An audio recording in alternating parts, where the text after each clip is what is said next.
Somewhere beyond the fog, where the wind still remembers forgotten names, a story stirs quietly, waiting to be felt. Not told. This is a whisper from elsewhere. Let us begin our story. He woke up again, empty hands, an aching in his chest, and no idea what he was missing. He didn't know the name, or the face, or the place, but he knew something was gone. Every day he searched, and every night he forgot. The next day he searched again, different path, same silence, over and over, endless, silent. But he kept searching, even though there was nothing to find, nowhere to go, no one to meet, because he felt something pulling at him, guiding him, calling him forward. Something important was waiting to be remembered, and so he went on, driven by an instinct he couldn't explain. He didn't know what he was looking for, but he hoped that if he kept searching, he might just find himself. Days turned into weeks, weeks into months. Still, he searched. Still, he forgot. Still, he followed the pull, and one day, he stopped, because it hit him. He was doing all of this for the first time.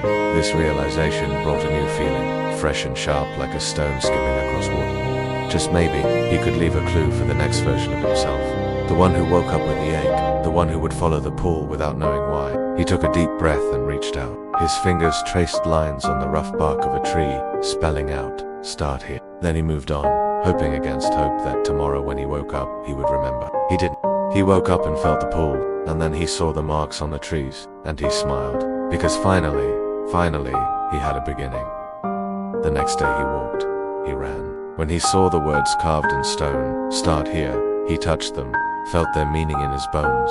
He knew this wasn't his first time reading these words, yet he couldn't remember. The further he went, the more clues he left, little pieces of guidance for the fractured version of himself. For the him who would wake up someday and need to be reminded why he was walking this path. A drawing of a bird in the dirt, flapping its wings, pointing towards the east. The answer lies where the sun begins, underneath a rock, a rolled-up piece of parchment with faded ink. When the river sings, the memory will bloom. Beside a babbling brook, a poem etched into a smooth, flat stone, where shadows dance and sunlight gleams. Your forgotten self awaits, it seems.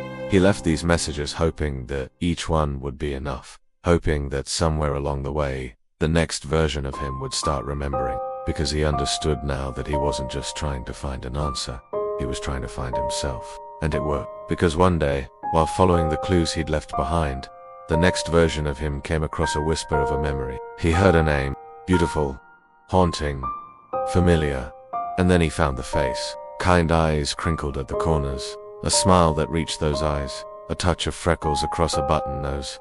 And then the place, warm light spilling from a half-open door, the smell of baking bread, the sound of laughter echoing through a hallway. With each clue he deciphered, the picture became clearer, the feelings stronger. The ache in his chest grew into a dull, throbbing pain. It scared him. He wanted to run, to hide, to push it all away, but something kept him rooted to the spot. He needed to know, to feel, to remember.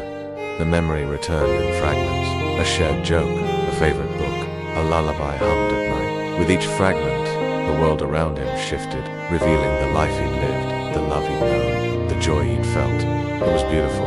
It was heartbreaking. It was unbearable. Then one day, as he stood before the door from which warm light spilled, he remembered. He remembered her, her name, her face, her place, and most importantly, he remembered why he'd chosen to forget.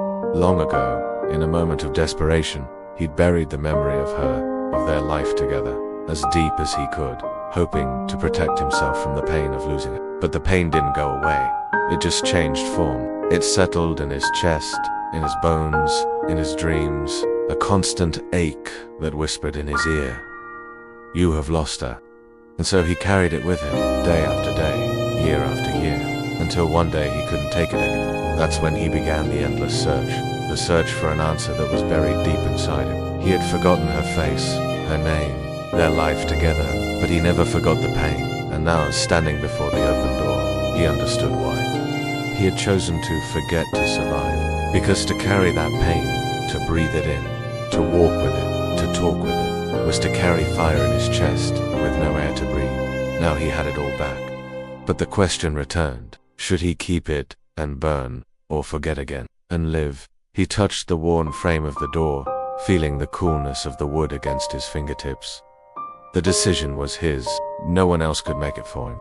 He closed his eyes, took a deep breath, and made his choice. He decided to keep her memory alive. He decided to embrace the pain of loss. He decided to remember. He stepped through the door.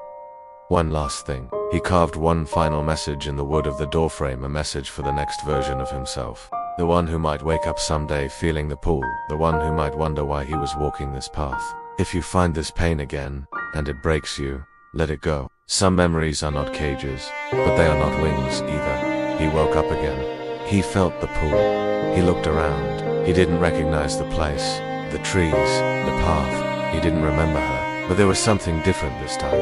There was a lightness in his chest, a peace in his heart. For the first time in what felt like forever, he didn't feel the ache. He didn't feel the need to run, to hide. He just stood there, breathing in the crisp morning air, listening to the birds singing in the trees, watching the sunrise over the horizon. And he smiled because he knew, he just knew, that somewhere, somehow, he had found her. Fog settles again.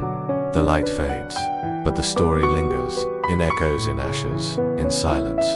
Perhaps you've felt it too. Another whisper waits, somewhere.